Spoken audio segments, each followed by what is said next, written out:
तो finally CSI net दिसंबर 2024 exam की preparation करने वाले स्टूडेंट के लिए यहाँ पर खुशखबरी आ गई है ना। आपके एप्लीकेशन फॉर्म यहाँ पर आउट हो चुके हैं, इसी के बारे में यहाँ पर बात करेंगे। जो डिटेल ब्रोशर सीएसआई नेट की तरफ से रिलीज किया गया है, एनटीए की तरफ से जारी किया गया है, उसको यहाँ पर मैं बताऊंगा। यहाँ पर इस वीडियो में हम important eligibility criteria, age limit, exam pattern और एप्लीकेशन फॉर्म फीस की बात करेंगे। इसके साथ साथ आपको एप्लीकेशन फॉर्म किस प्रकार से फिल करना है, उसका प्रोसेस क्या है, उसके बारे में बताऊंगा। कुल मिलाकर इस वीडियो को लास्ट तक देखने के बाद फिर आपको और किसी भी इंफॉर्मेशन की आवश्यकता नहीं होगी, सारी इंफॉर्मेशन आपको यहाँ पर मिल जाएगी ना। तो ये यहाँ पर डिटेल ब्रोशर है सीएसआई नेट का, इसी को यहाँ पर मैं डिटेल में एक्सप्लेन करूंगा, एक एक चीज यहाँ पर बताने वाला हूँ। आप देख सकते हो 95 पेज का है। तो यहाँ पर जो जो मेन पॉइंट है जो आपके लिए आवश्यक है, सब कुछ मैं यहाँ पर बताने वाला हूँ और जल्दी से जल्दी इसको अपन कवर करेंगे, ठीक है ना। तो चलिए अपन शुरुआत करते हैं। अच्छा, इसको आप एप्लीकेशन जो ये ब्रोशर है, इसको आप एनटीए की वेबसाइट से भी डाउनलोड कर सकते हैं, या फिर आपको इसी का लिंक, हमारे टेलीग्राम का लिंक यहाँ पर डिस्क्रिप्शन में मिल जाएगा, वहां पर हमने अपलोड कर दिया है, तो वहां से भी इसको आप डाउनलोड कर सकते हैं, ठीक है ना। तो यहाँ पर चलो अपन शुरुआत करते हैं। देखो, सबसे पहले यहाँ पर अपन बात करते हैं कि आपके जो एप्लीकेशन फॉर्म स्टार्ट हुई है वो 9 दिसंबर से फॉर्म फिलिंग स्टार्ट हो चुकी है ना, 9 दिसंबर से, और 30 दिसंबर तक आप यहाँ पर अप्लाई कर सकते हैं। पेमेंट फीस करने की जो लास्ट डेट है वो 31 दिसंबर है, लेकिन आप 30-31 के चक्कर में मत पड़ना, आप तो फॉर्म पहले ही भरते हैं ना। कई बार क्या होता है कि लास्ट में साइट स्लो हो जाती है और बच्चे फॉर्म नहीं भर पाते और फिर बाद में वो चूक जाते हैं, दिक्कत उनको आती है ना। अपन बात करें अपने एप्लीकेशन फॉर्म फीस की, तो अगर आप जनरल कैटेगरी से हो तो यहाँ पर एप्लीकेशन फॉर्म फीस 1150 रुपए है, जबकि general EWS, OBC, non criminal के लिए 600 रुपए है, और जो other category SC ST PWD third gender, उनके लिए यहाँ पर 325 रुपए एप्लीकेशन फीस रहने वाले हैं। आगे अपन बात करते हैं, यहाँ पर भैया करेक्शन के लिए विंडो ओपन होगी 1 और 2 जनवरी को, लेकिन करेक्शन का आप काम ही क्यों करते हो, आप तो पहली बार में ढंग से बढ़ लेना भैया, देख सोच समझ के, है ना, जरूरत ही नहीं करेक्शन के, ठीक है ना। आपका जो एप्लीकेशन होगा वो ऑनलाइन एप्लीकेशन होगा, कंप्यूटर बेस्ड, सबको पता होगा ऑलरेडी, कोई दिक्कत वाली बात नहीं। एमसीक्यू टाइप पेपर आपका आने वाला है, 3 घंटे का आपका पेपर रहेगा, 180 मिनट का। आपका जो एग्जाम होगा ना वो 16 फरवरी से 28 फरवरी के बीच में होगा। अब किस सब्जेक्ट के लिए कौन सी डेट मिलती है वो बाद में पता चलेगा, उसका भी क्लियर नहीं, लेकिन इतना क्लियर हो गया कि 16 से 28 फरवरी के बीच आपका एग्जाम यहाँ पर होने वाला है ना। और आपका जो भी होगा यहाँ पर सेंटर वगैरह, बाकी जो भी इंफॉर्मेशन होगी वो आपके एनटीए की वेबसाइट पर मिलती जाएगी, तो आप वहां पर देख सकते हैं। आई थिंक क्लियर हो गया होगा, है ना। आगे यहाँ पर अपन बात कर लेते हैं भैया एज लिमिट की। तो देखो, जब आप एप्लीकेशन फॉर्म भरते हो तो यहाँ पर एक्चुअली आपका जो रिजल्ट आता है ना फाइनली, वो 3 कैटेगरी में आता है। ऐसे 3 कैटेगरी, एक तो कैटेगरी फर्स्ट, सेकेंड और थर्ड। कैटेगरी फर्स्ट में जिन स्टूडेंट का सिलेक्शन होता है वो टॉप रैंकर्स होते हैं, मतलब उनके जीआरएफ क्वालिफाई होते हैं। ऐसे स्टूडेंट जीआरएफ के लिए भी एलिजिबल होते हैं, असिस्टेंट प्रोफेसर के लिए भी होते हैं, पीएचडी के लिए भी होते हैं। आई थिंक क्लियर हो गया होगा। इनको अच्छी खासी जीआरएफ मिलती है, फेलोशिप, मतलब जिनका जीआरएफ क्वालिफाई होता है ना उनको अच्छी खासी फेलोशिप मिलती है पीएचडी के दौरान। यहाँ पर मैं आपको बता देता हूँ, उनको जो फेलोशिप मिलती है वो पहले 2 साल तक 37,000 पर मंथ प्लस 20% HRA होता है और 20,000 कंटेंजेंट होती है 1 साल की, है ना।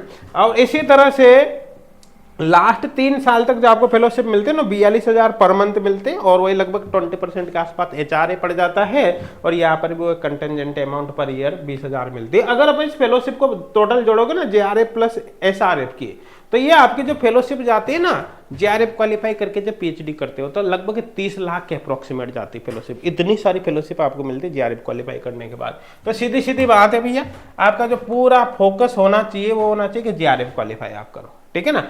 जो कम नंबर वाले स्टूडेंट होते हैं जिनकी JRF क्वालिफाई नहीं होती, वो लेक्चरशिप के लिए एलिजिबल होते हैं, मतलब असिस्टेंट प्रोफेसर के लिए, उनको एक तरह से नेट क्वालिफाई होता है, वो JRF के लिए अप्लाई नहीं कर सकते, मतलब पीएचडी के दौरान उनको फेलोशिप नहीं मिलेगी, लेकिन वो असिस्टेंट प्रोफेसर के लिए अप्लाई कर सकते हैं। और किसके लिए, वो पीएचडी, केवल पीएचडी में एडमिशन के लिए भी आप देख सकते हो। तो कुल मिलाकर जिन स्टूडेंट की केवल नेट क्वालिफाई होती है वो असिस्टेंट प्रोफेसर के लिए एलिजिबल होते हैं, पीएचडी के लिए भी एलिजिबल होते हैं। और जिन स्टूडेंट के और भी कम नंबर आते हैं उनको केवल पीएचडी ही में ही क्वालिफाई किया जाता है। मतलब ऐसे स्टूडेंट असिस्टेंट प्रोफेसर के लिए अप्लाई नहीं कर सकते, जेआरएफ के लिए भी नहीं कर सकते, हाँ वो पीएचडी में एडमिशन ले सकते हैं। और जिनके और भी कम नंबर आते हैं फिर वो कुछ भी नहीं कर सकते, है ना। आई थिंक क्लियर हो गया होगा। तो कुल मिलाकर यहां पर जो मैं कर रहा हूं अपर एज लिमिट, तो सबसे पहले बात करते हैं जेआरएफ की, है ना। जेआरएफ समझ में आ गया ना, इसके लिए कैटेगरी फर्स्ट के लिए तो जो स्टूडेंट जेआरएफ के लिए अप्लाई करते हैं उनके लिए अपर एज लिमिट है 30 ईयर, है ना, कितने 30 साल। अच्छा, आपको जो एज की कैलकुलेशन करनी है वो आपको 1 फरवरी 2025 के अकॉर्डिंग करना है ना। आपकी एज की कैलकुलेशन किसके अकॉर्डिंग करना है, 1 फरवरी 2025 के अकॉर्डिंग, है ना। तो 30 साल आपकी अपर एज लिमिट है, ठीक है। और यहाँ पर कुछ कैटेगरी वाइज रिलैक्सेशन दे रखा है। कैटेगरी वाइज रिलैक्सेशन क्या है, जैसे ओबीसी नॉन क्रिमिनल दे रखा है, इसके अलावा SC ST PWD third gender, है ना, और जो भी वुमेन्स कैटेगरी मतलब जो गर्ल्स है इन सबको यहाँ पर रिलैक्सेशन दिया है कितना, 5 साल का। कुल मिलाकर आप 35 ईयर तक जेआरएफ के लिए अप्लाई कर सकते हैं। तो कुल मिलाकर सीधी सीधी बात ये है, मैं सिंपल शब्दों में बोल दूं, जो जनरल या मैं कह दो अनरिजर्व कैटेगरी का बॉयज है उनके लिए जेआरएफ में अप्लाई करने के लिए अपर एज लिमिट 30 साल है। और बाकी जो कुछ भी बचता है ना, गर्ल्स हो तो चाहे वो किसी भी कैटेगरी की हो, है ना, तो जो कुछ भी बचता है और जो गर्ल्स है उनके लिए 5 साल का रिलैक्सेशन है। मतलब 35 ईयर्स तक आप जेआरएफ के लिए अप्लाई कर सकते हैं। सीधी सीधी बात है, आई थिंक समझ में आ गया होगा, है ना। और कुछ रिसर्च वाले कैंडिडेट को भी अप टू 5 इयर्स तक का रिलैक्सेशन मिल सकता है, तो आप इस पैराग्राफ को पढ़कर देख लेना। और एक जो आर्म्ड फोर्सेस से रिलेटेड है इसमें भी 5 साल तक का रिलैक्सेशन मिल सकता है, आप इसको भी देख लेना, है ना। अब देखो ये तो हो गया जेआरएफ का केस। जो स्टूडेंट असिस्टेंट प्रोफेसर मतलब केवल नेट के लिए अप्लाई करना चाहता है या फिर केवल जो स्टूडेंट एडमिशन टू पीएचडी के लिए अप्लाई करना चाहता है उनके लिए कोई अपर एज लिमिट नहीं, आपकी एज कितनी भी वो आप अप्लाई कर सकते हो, है ना।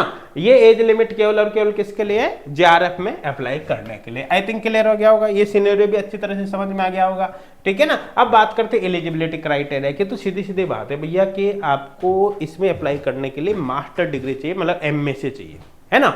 अब 2 सिनेरियो बनता है, हो सकता है आपकी एमएससी कंप्लीट हो गई हो या हो सकता है भी आपकी एमएससी चल रही हो, अपेयरिंग वाला, है ना। तो अगर आपके एमएससी कंप्लीट है तब भी आप यहाँ पर अप्लाई कर सकते हैं, और एमएससी भी चल रही है कंप्लीट नहीं हुई है तब भी अप्लाई कर सकते हैं। अब कंडीशन क्या बनती है समझने की कोशिश करना, है ना। अगर आपकी एमएससी कंप्लीट हो गई है और आप जनरल अनरिजर्व्ड या फिर जनरल ईडब्ल्यूएस कैटेगरी के स्टूडेंट है तो आपके एमएससी में 55% मार्क्स चाहिए, कितने, 55। अच्छा, ये फिक्स चाहिए, अगर इसमें 0.1 भी कम होगा ना, जैसे 54.99 तब भी नहीं चलेगा, 55 मतलब 55 ही चाहिए, है ना।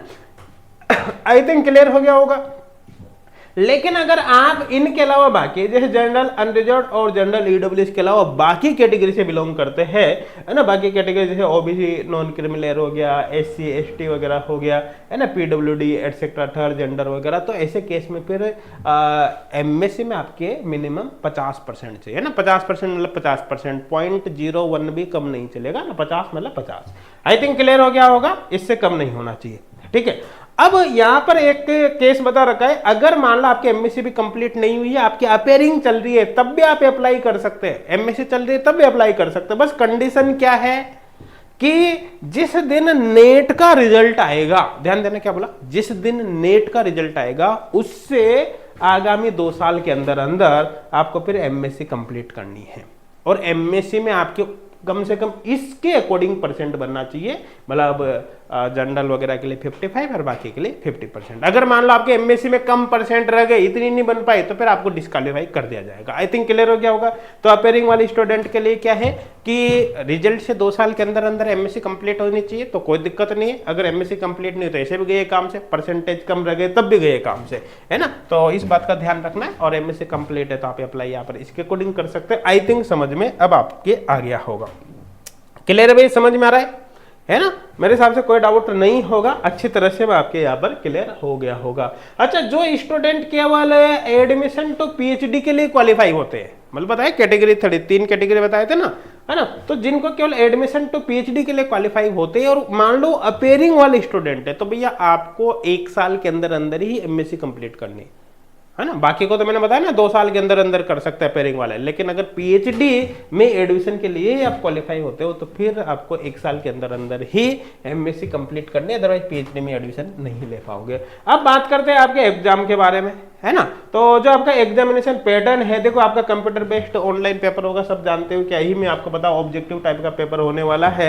आपके जो एग्जाम स्कीम है वही है जो पुराने वाले, अलग से कुछ भी यहाँ पर चेंज नहीं हुआ है। मतलब आपका जो पेपर होगा, एक ही पेपर के अंदर 3 पार्ट होंगे, part A, part B, part C. Part A के अंदर एक्चुअली जर्नल एप्टीट्यूड के 20 क्वेश्चन होंगे, मैक्सिमम आपको 15 अटेम्प्ट करना है, प्रत्येक क्वेश्चन 2 नंबर का होगा और 0.5 नेगेटिव मार्किंग होगी, है ना। पार्ट बी और सी केमिस्ट्री के होंगे, मतलब सब्जेक्ट के होंगे, जिस भी सब्जेक्ट से आप फॉर्म भरोगे, ना। केमिस्ट्री से भरोगे तो केमिस्ट्री के होंगे, फिजिक्स से भरोगे तो फिजिक्स से होंगे, बाकी सब्जेक्ट से भरोगे तो उसके अकॉर्डिंग होंगे, है ना। तो पार्ट ए जनरल एप्टीट्यूड है, पार्ट बी और सी किसके, सब्जेक्ट के। पार्ट बी के अंदर 40 क्वेश्चन होंगे, मैक्सिमम आपको 35 अटेम्प्ट करने, है ना। प्रत्येक क्वेश्चन 2 नंबर का, 0.5 मार्क्स नेगेटिव यहाँ पर रहेंगे। पार्ट सी में 60 क्वेश्चन होंगे, मैक्सिमम आप 25 अटेम्प्ट कर सकते हो, प्रत्येक क्वेश्चन 4 नंबर का होगा, नेगेटिव मार्किंग यहाँ पर 1 नंबर की होगी। तो इस तरह से जब आप देखोगे तो पेपर में टोटल 120 क्वेश्चन है ना। 120 में से आप मैक्सिमम 75 अटेम्प्ट कर सकते हो और मैक्सिमम 200 मार्क्स यहाँ पर ला सकते हो।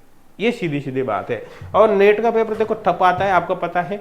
जो स्टूडेंट 120, 125 के आसपास, 125 के आसपास तक नंबर ले आएंगे, उनकी जीआरएफ श्योर क्वालिफाई हो जाती है, कोई दिक्कत वाली बात नहीं, ये मान के चलना आप, ठीक है। तो आपको सीधा सीधा अपने सब्जेक्ट पर सबसे ज्यादा ध्यान देना, अपने सब्जेक्ट पर सबसे ज्यादा ध्यान देना है, आपकी क्वालिफाई हो जाएगी। तो एग्जाम देखो आने वाला है, तो अगर कोई टॉपिक वीक वगैरह रह गया हो तो आप उसको जल्दी से कवर कर सकते हैं, ज्यादा टाइम उसमें आप बिल्कुल भी मत लगाना। इसके लिए एचगोड क्लासेज की भी आप हेल्प ले सकते हैं। एचगोड क्लासेज एप्लीकेशन पर सीएसआर नेट का फ्री ऑनलाइन कोर्स है, आप इसको भी ज्वाइन करके देख सकते हैं, इससे आपके कुछ हेल्प हो जाएगी, है ना। और आप पेड कोर्स भी देख सकते हैं, चाहो तो आपकी मर्जी है, अदरवाइज फ्री तो है ही से।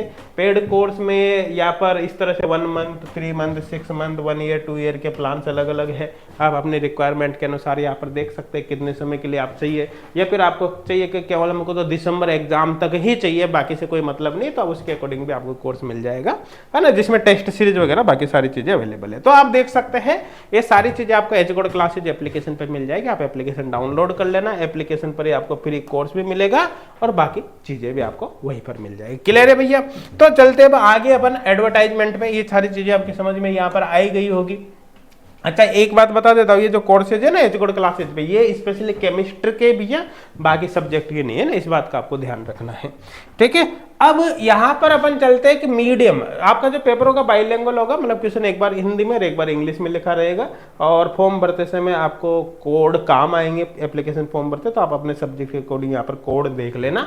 क्लियर है भाई, समझ में आ गया है ना। और फॉर्म भरते समय कुछ आपको चीजों का ध्यान रखना है, तो ये बेसिक से इंस्ट्रक्शन लिखे हुए हैं, आप इनको एक बार वीडियो को पॉज करके पढ़ लेना, है ना, ताकि फॉर्म भरते समय आप किसी प्रकार की कोई गलती नहीं करें। बाकी ये जो ब्रोशर है ना, इसका लिंक भी आपको डिस्क्रिप्शन में मिल जाएगा, डाउनलोड कर लेना, या डायरेक्ट वेबसाइट से भी कर सकते हो, आपकी मर्जी है ना। और ये यहाँ पर कुछ इनके हेल्प और सपोर्ट से रिलेटेड जानकारी दे रखी है, तो आप इसको एक बार नोट कर लेना, स्क्रीनशॉट आप चाहो तो इसका ले सकते हैं, है ना। और बाकी चीजें मैंने आपको यहाँ पर बताई है फेलोशिप के बारे में, है ना, कि कितनी फेलोशिप, जीआरएफ के दौरान 37,000 पर मंथ, है ना, एसआरएफ के दौरान 3 साल तक 42,000 पर मंथ, साथ में लगभग 20% के आसपास एचआरए वगैरह मिलता है, तो लगभग 30 लाख के अराउंड आपको फेलोशिप मिलती है।